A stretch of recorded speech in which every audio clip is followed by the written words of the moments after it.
Good Wednesday morning, everyone. Thanks for tuning in to the Southern Oregon Weather Midweek Update. We'll start as usual with some current observations and talk about what we can expect for the next few days. Then we'll answer a couple questions. First, will it snow again this weekend in the mountains? And then, when is cooler air going to stick around in March? So first, let's look at our current satellite imagery from the GOES satellite from NOAA. We're not seeing a lot of clouds over our area. The cloudiness is mainly in the northern area of the state, the Willamette Valley, but we're dry and sunny here in southwest Oregon, and the Weather Channel is saying that's going to stick around for the next few days. Highs a couple to several degrees above normal in the 60s, but still we're going to see those cool nights. We've seen frost during the night over the past couple of days, so I would expect those cool temperatures overnight for the next few days. The reason for this is that we have a big area of high pressure building over the region, really along the entire west coast, blocking cold and storminess from entering Oregon. However, that's set to change according to the GFS. That's the American model once again. It shows a system arriving Friday night into Saturday. It's coming in from the northwest, from the Gulf of Alaska, so a pretty cool system. And this system has actually been trending a little bit stronger over the last few model runs on the GFS. And it's showing some showers continuing mainly through Saturday and Saturday night before tapering off on Sunday. Now, when we're talking about snowfall amounts expected from the system, the WPC, the Weather Prediction Center here on the left, isn't really showing a lot, just a couple tenths of moisture, tenths of an inch of moisture at most, which could translate into maybe 2 or 3 inches of snow for the Siskiyous and Southern Oregon Cascades. And of course, we're talking about rain showers for the valleys. This is definitely not going to be a valley snow event. But here on the right, we have the WRF. It's one of the high resolution models, and it's a little bit more optimistic. It's showing up to 6 inches for the Southern Oregon Cascades and Siskiyous, with higher amounts for the Central Oregon Cascades. It's worth noting, though, that the WRF historically has tended to be a little bit too optimistic when it comes to snowfall. So probably we could expect maybe 2 to 3 inches of snow at most. Some of the shower activity that the GFS was showing here on the previous slide, that's coming from convection. So those puffy cumulus clouds that you see building over the mountains in the afternoon, those become more common during the springtime. And it's hard to predict a lot of times where the showers will go. And so that can sometimes be a little bit harder to forecast. You might have a convective cell or one of those big puffy cumulus clouds that drops a shower over a certain area, but then a couple miles to the east or west, it might be completely dry for the afternoon. So we'll just have to see how this pans out. I suspect the snowfall amounts from the system will be somewhat unpredictable and uneven across the forecast area, but we'll just have to wait and see. Now, the Canadian model, the CMC, also called the GEM, wants to keep some showers going through the week next week. So Tuesday, Wednesday, and Thursday, even into the end of the week. And we see mainly a northwest flow pattern, shifting to maybe a little bit of a zonal flow pattern, east to west, or west to east. And the reason for that is that the CMC doesn't build in a lot of ridging over California. Some of the other models build in that ridge over California and shift the storm track farther to the north and east. But the CMC has been somewhat insistent that some of these storms dive in from the northwest and bring some continued rain and snow showers and maybe even some heavier precipitation toward the middle of the week next week. But once again, this is just a single model run. To get maybe a more accurate picture of what's going to happen, we have to look at averages, and that's what the ensembles provide. Once again, they run many different models and then blend all of those runs together to get an average picture of what's going to happen. So we have the GEFS, the American ensemble, and then the Canadian on the lower right-hand corner.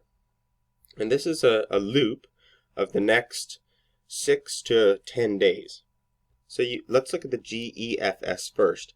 You see all these orange colors nosing into California, and that's because the GEFS wants to build that ridge offshore and then push it into California, blocking all of the cool air and the storminess from Oregon and shifting it into the Rockies. By contrast, if we look at the GEPS, we don't see that the orange colors are as far to the east. The GEPS keeps the ridge a little farther offshore, and then when the ridge finally does come in, it's not quite as strong, allowing some storms still to push into Oregon. So that's the difference we're seeing on the two ensembles here. And really only time will tell what's going to happen. I suspect that given the pattern that we've seen over the past several weeks, the GEFS might really be onto something. Over the past several weeks and really throughout this winter, the models have just been wanting to shift this ridge offshore too quickly, and there's really been more ridging over California than the models have suggested, which once again bumps all of those storms into the Rockies, leading to great conditions for Washington, Idaho, Wyoming if you're a ski fan, but not so great snow conditions for us here in Southern Oregon. So what's going to happen after that? Well, here we see the ECMWF, that's the European model's MJO forecast. MJO, once again, areas of storminess moving across the Indian Ocean, has a big influence on our weather here. Now, a couple days ago, if you watched the weekend update, the models were generally keeping the MJO in the null phase here in this circle, meaning that it wouldn't have a lot of influence on global weather patterns. But now, over the past couple days, they've started trending stronger with the MJO, taking it out of the null phase. And here we see the ECMWF wants to take it from these initial phases 1, 2, and 3 into phases 4 and 5 in about 10 days. There's a little bit of a lag, so when the MJO moves into a phase, there's a slight delay, maybe a couple days, and then that effect takes hold on our weather here in North America.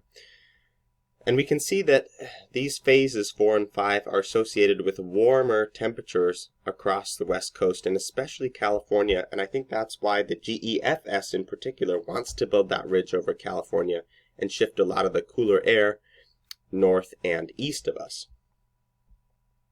However, if we look beyond that time frame, this is now the Australian MJO forecast.